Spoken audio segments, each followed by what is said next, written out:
Flau'jae, I want to talk about you. Obviously, people know you on the court, obviously being a musician. How have you balanced that? I like to say I'm an executioner. Come on. Because I really get stuff done. But over the years, it's just been me trying to perfect consistency and discipline, but also holding myself accountable, right? The hardest thing to do is to look in the mirror and tell yourself, you ain't doing enough. You know how this goes.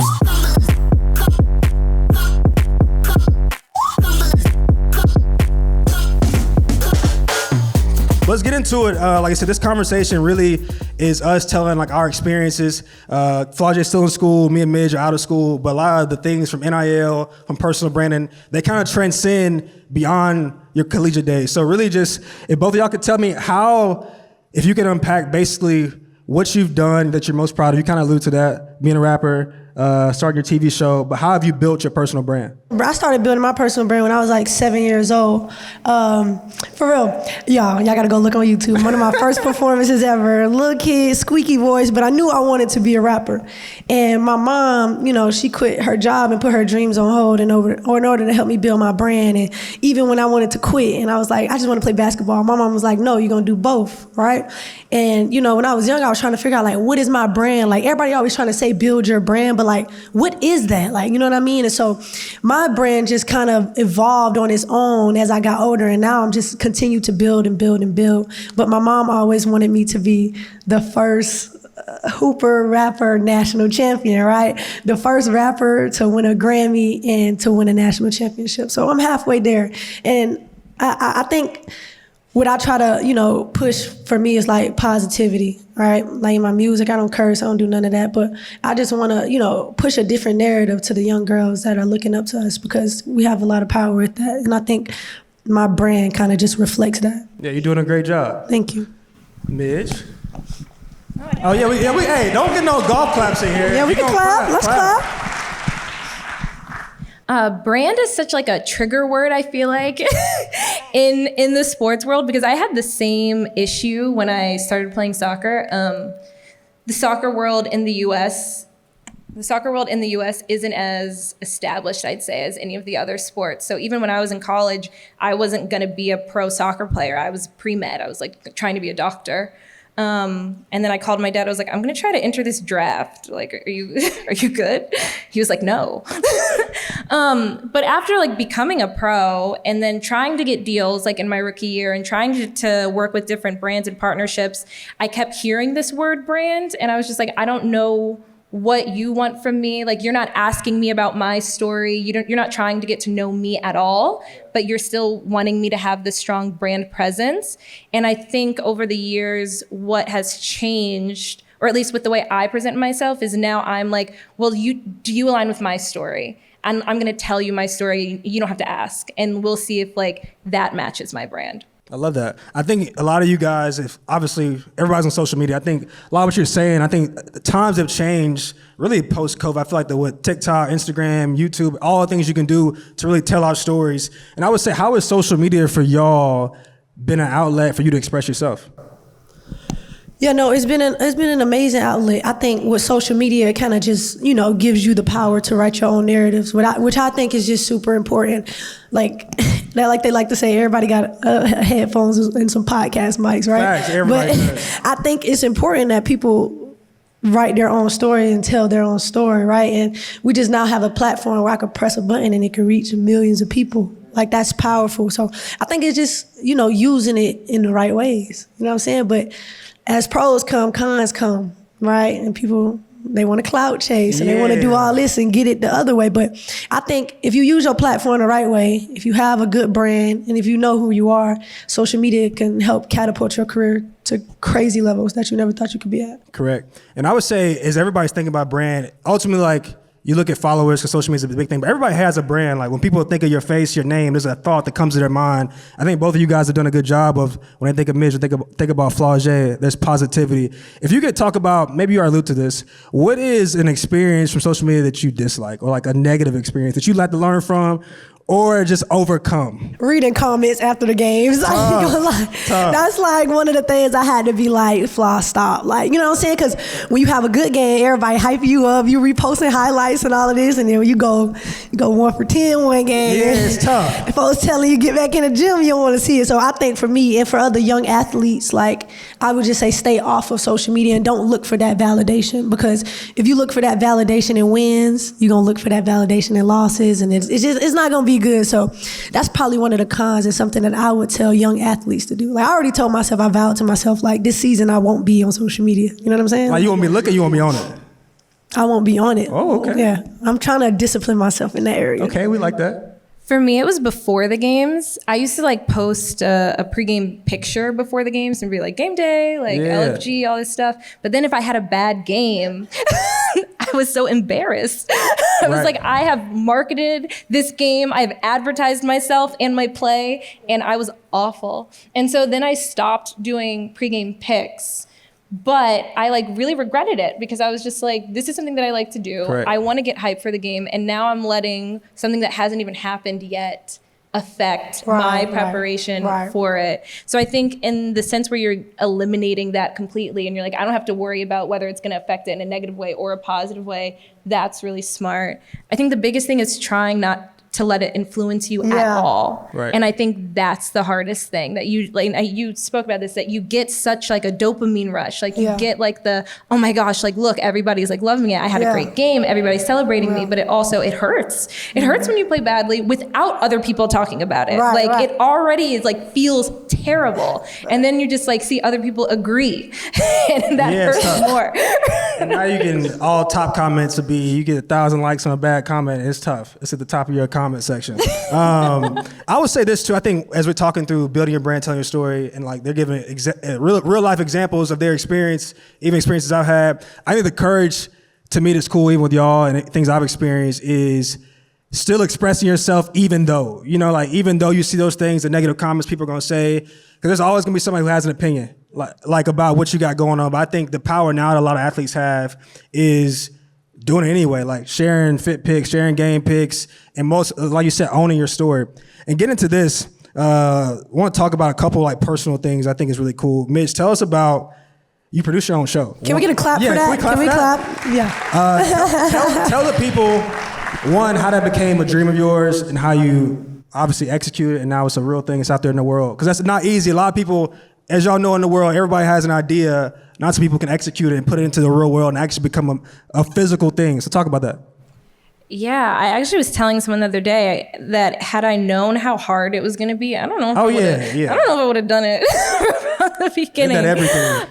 Yeah, exactly. My show's called The Off Season, and it covers 11 MWSL players across our league living in a house together in the off season, training and partying before the season starts. So basically, it's this lens that you get of an athlete that has not been given to any industry, any sport for men or women ever. You never see the camera on athletes during the off season. Like, what do they do? And it's actually a really peak time for a lot of sports drama. Like, players get traded, contracts are going in negotiations, and now you get to see that and what it's like. So really excited. We shot it, we filmed it, the trailer's out. We got 15 million views in the first 24 hours, which was really, it was really fantastic. And there's a lot of interest in it. But yeah, how we got started was literally why we're here. The stories of soccer players aren't told because no one has really cared about anything unless you're on the national team. And that's something that I really felt in my own story. It wasn't until I got caps for the U.S. Women's National Team where I made a bigger roster that I got bigger brand deals, that people were actually interested in it. But I would go to these camps and I would go play for my country and feel so much pride. And nobody would care about anything else except the U.S. And then I would go back with my teammates and I would see the incredible stories that they have to share, these amazing storylines, these narratives, what they're going through, these like sports, like iconic storylines, and nobody cared to share them. So the idea that we could find a format in a forum where we could actually give a platform to these stories so people can actually see how incredible these athletes are was a no-brainer. Yeah. Love that. Well, give another round of applause. It really is an example. I think that, to me, one of the strongest things you could do is create something. Like all of us have dreams, visions, things that we're proud of or want to be proud of, but it really takes a lot of courage, dedication. Like you said, if you knew the journey it would take to do it beforehand, you probably wouldn't sign up for it. But once you get into it, you're like, I got to finish it. So salute to you. Flau'jae, I want to talk about you. Obviously, people know you for on the court, obviously being a musician. How have you balanced that? Because you're good at both. It would be different if you were not good at both. Like you were excellent on and off the court. How have you balanced it? I like to go back to the word you say, like execute. Yeah. I like to say I'm an executioner. Come on. Because I really get stuff done. Yeah, we like that. Come and on. I really get like a dopamine rush off of getting stuff done and like checking stuff off my task list. So over the years, it's just been me trying to perfect consistency and discipline. Because I know if I have those two things, I'm going to be successful. So it's just been me trying to perfect that, trying to perfect time management, trying to lessen my procrastination, trying to just get stuff done. I'm a real reader, and I think like reading a lot of books kind of really got me, you know, to where I am, to the mental space of like being able to just lock in with myself, but also holding myself accountable, right? The hardest thing to do is to look in the mirror and tell yourself, you ain't doing enough. Lock in. You lock in. So once I did that and cried in the mirror and you know what I'm saying, had those moments, I was able to really lock in and like go for what I wanted. But it was hard for sure. People see the sexy stuff. They see like obviously win national championship. They see the future of Wayne. Walk me through a Flau'jae like week. I go to practice. A week? I'll walk you through a day. Give me a day. Give me a day. A week? We be all day. Give me a day. I wake up 5 a.m. I go run my miles. And I come back home, I do my stretching, my meditation, I juice. I like green juice, y'all. If y'all want the recipe, let me know. You in LA, people hear you healthy. Yeah. I'm not a keeper. I'm not a gatekeeper. Do my green juice, and then I usually hop on like some meetings. I do like a lot of NIL stuff, so I hop on meetings with my mom and Des, my publicist. And after that, I go work out. My second workout of the day, usually a skill workout. Come back home, wash, chill. Go to my third workout, usually a strength workout, chill. Go to my fourth workout, usually another skill workout. And then after that, I go to the studio and handle all my music stuff. And I wake up and do everything all over again. But it's enough time in the day. People, thank you, yes. But people try to discredit me and try to tell me that I can't do this or and I'm telling them like, just because you don't use your 24 hours, don't tell me what I can do with mine. Amen. So I'm really on that, like just trying to maximize my 24. No, I love that. One of the things I live by is I got enough time to do what I need to do. I don't have enough time to do what I need to do and be distracted. So I salute you because you do got like the things you're passionate about. Like why can't you do them? I want to talk about NIL. Obviously now it's more so brand deals, but it can be both. What has been your experience with that? And then maybe your proudest brand deal that you've executed? The hardest part is just the obligations, right? You know, you got to post certain things. You got to be certain places. You have to hold up your end of the bargain in order to get that bread. Yeah, you got to. But it's just like, you know, just putting that in your schedule, right? And they want, some people, I tell my mom, like, they want you to do 25 posts and this and that. I'm like, cut it out. Like, I'm not doing that. But the most rewarding thing that I think is being able to use my NIL partnerships to give back to my community. I did like last year, I did a give back and we gave away 6 figures worth of products for kids, schools, clothes, shoes. I got a Puma deal, so we gave away Pumas. Thank you. I got a JBL deal, so we gave away headphones, backpacks, things of that nature. And just to be able to use my leverage to tell them, yeah, y'all gonna pay me for representing, but y'all also gonna help, you know, what I want to do in the community. So I think that's like the best thing that I've done with my NIL. I love that. And that goes to show the leverage I think athletes have nowadays. You can make your own deals on your own terms now because obviously they come to you because you have the platform. I would say to execute a brand deal will come to you, you know, like, okay, here's what we want you to do, X amount of dollars. Sometimes it's what you want, sometimes it ain't what you want. Oh, no, it's what I want. Yeah, okay, look. There we go. And then they will say, hey, either post TikTok, Instagram, do appearance fee or whatever it is. You got to execute that and then you get the money. It could be net 30. It could be net 45. It could be net 90.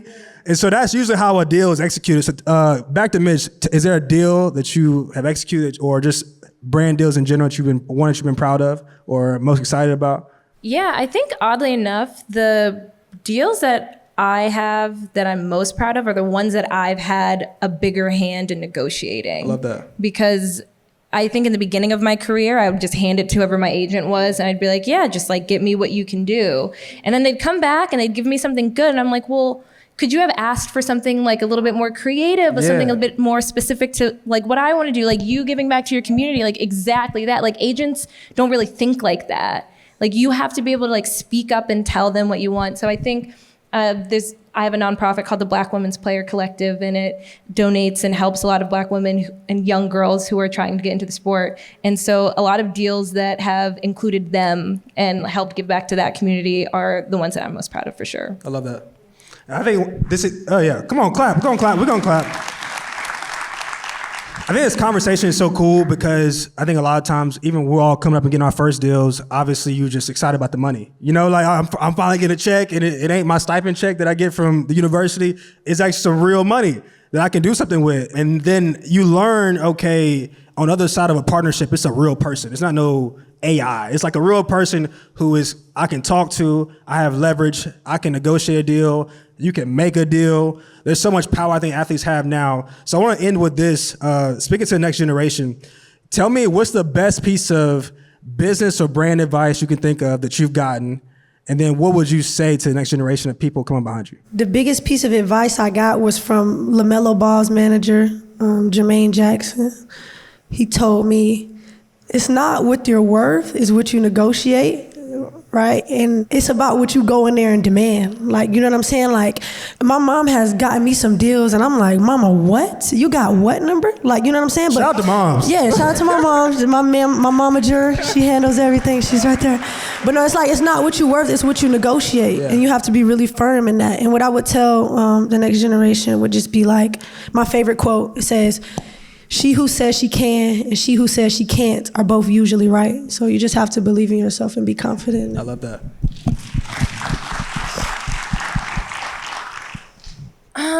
Mine's not antithesis, but it's a different lens, I think, because there's a lot of brands that would love to represent certain people and don't necessarily align with a lot of the things that I personally stand for.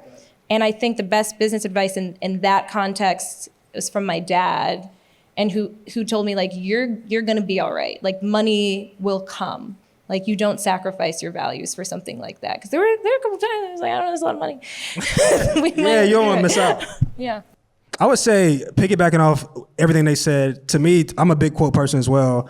And I love when people have educated me that ultimately everybody wants to make money. I mean, that's what the world goes around. But ultimately, money chases value. And that's one thing to me that's helped me shape my mind of how I want to build my own brand, how I want to go out and express myself in the world. Ultimately, if I can create value, the money will chase me. And I feel that's been a very eye-opening theme, because you see a lot of people always chasing the next dollar. But if you actually invest in yourself, whether it is the things you're passionate about, creating content, whether it's merchandise, clothing brand, different things that you're proud of, you creating value, the money will always come. And the last thing I'll say, one of the biggest things, I think for me, if you follow the Clemson football program, I feel like one of the best things about the program, they help you be more than just a football player. They really invest into the man. One of Coach Swinney's biggest quotes is, he invests in the hearts of the players, not just the talents. And so he told us the man makes the brand. Obviously, the woman makes the brand as well. But I would say, when people think about brand building, it really is just like who you are as a person. Like, you make your own brand. And as everybody in the crowd, I think I don't know everybody's situation, but you have a brand of yourself, whether you're young, you're old, you have influence, you have impact. And I would just say, hopefully today there's a nugget from each one of us that's helping you on your journey to keep pushing forward. And I think that's the end of our time. So last question for each one of us, talk about one way that you've been inspired by Uninterrupted. Because I feel like they've done a great job. For me, I've seen them tell stories or something that's inspired you to go out and do something on your own. Just open-ended. What would you say? I think the way in which Uninterrupted approaches telling authentic stories has been a model for how the industry is approaching athletes now. Yeah. I mean, I'm sure, honestly, subconsciously, it's dripped into the way in which I'm formatting my own storytelling, and other people, like, you watch The Shop, you see all these 30 for 30s, like, there's no way they haven't left a mark Correct. on the method in which we share things about ourselves. So I think they've done a fantastic job of maintaining and purporting authenticity. Love that. Yeah, for me, it was just going to the Uninterrupted building one time. I got a tour. Oh my gosh. And as a businesswoman, being a person that wants to own a record label, wants to, produce merch and do all of these different things, it just gave me so much inspiration because, I'm like, this is LeBron's. Like, you know what I mean? Like, facts. he was an athlete and look what he's built. You know what I'm saying? So for me, just going in there and seeing everything that can happen, like as an athlete and being more than an athlete, I think Uninterrupted really gave me that vision. Because when I went in there, I left so inspired. Like, I can do this. Like, I can build this. Like, I can have this. So, of course, they tell stories. But for me, going to see that and going in those rooms and knowing that it was attainable for me really kind of inspired me. And I would say, I think the message of Uninterrupted to me is to empower all of us to tell our own story. To go out, to create, to empower, to know you can do it, to be able to see it from people on stage, people telling stories, to believe you can go make an impact in your own way, wherever you are. So thank y'all for tuning in to us. We're going to stick around and do whatever. If you want to follow all of us, obviously all our names, social media, all of us have different things we'll continue to work on. So thank you guys so much. Look, close out. Y'all just go get my album. Talk to them. It's out right now. It's called Best of Both Worlds. Title is fitting. But y'all don't just go listen to the Lil Wayne track. Go listen to everything. It ride. I'm telling you. That's it. I have a show, but I like that. I want an album. Yeah, thank you guys so much. Y'all been great.